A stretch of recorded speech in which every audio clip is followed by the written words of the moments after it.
The new Prabhas star Radhe Shyam, which was eagerly awaited by the superstar's fans and by Prabhas himself, as he had never done a full-fledged love story before, has sunk without a trace. Of course, the unprecedented success of the Kashmir Files played a hand in the collapse of Radhe Shyam.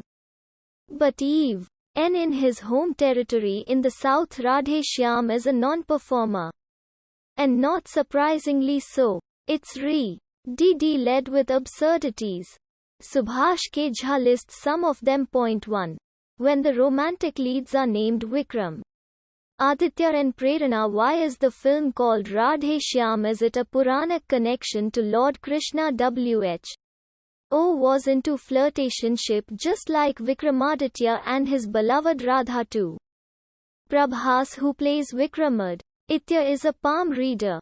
He reads Mrs. Indira Gandhi's palm and tells her, "You will declare a state of emergency in this country." He then flees the country because of his offensive forecast.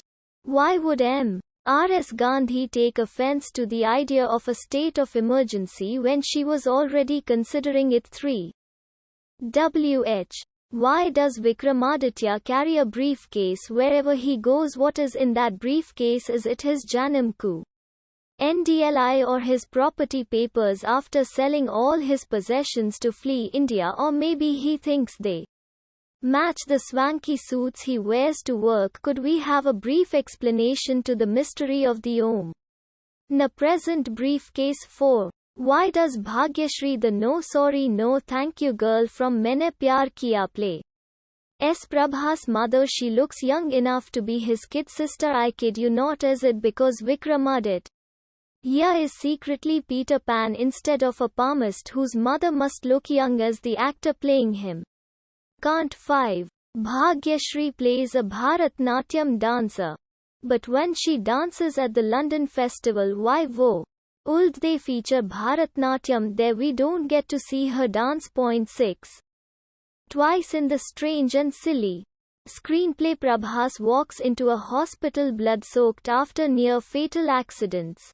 Does he hate Bull? Answers. Has his palmistry predicted he would live forever except if and when he gets into an ambulance which may crash while the siren wails its way hurriedly? 7.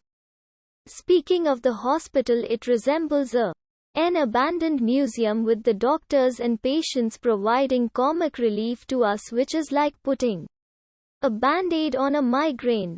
One of the supposed funny patients, played by J. Ram, asks a nurse, "Do you have oxygen in any other flavor? We are supposed to die laughing." Point 8. Katappa from Bahubali, that the very talented Satyaraj here plays Vikramaditya's spiritual guru in Aviator Paramahansa. He can not see. This automatically spares him the ordeal of having to watch Radhe Shyam. By the way, what Paramahansa's prediction about the fate of Radhe Shyam at the box office? Point 9. Pooja Hedge, who plays a doctor's niece. I am afraid that's the closest I can come to defining her character's identity. Loves to lean out of speeding trains while men are supposed to hold her back from falling with a scarf around her waist. The censor board doesn't give a "do not try this stunt on your own" warning in fine print on the right-hand corner is a must. The frames are so pretty they didn't want to defile them. Point 10. Hi, was this film made? Was it because the producers had surplus money to waste? How about using the funds for something more worthwhile the next time, like food for starving kids or surgery for the undamaged talent responsible for this love story where Prabhas and Pooja play Romeo and Juliet? In the Titanic, Shakespeare would sue if only he were alive. James Cameron is thinking about it. He needs to stop laughing. So rude.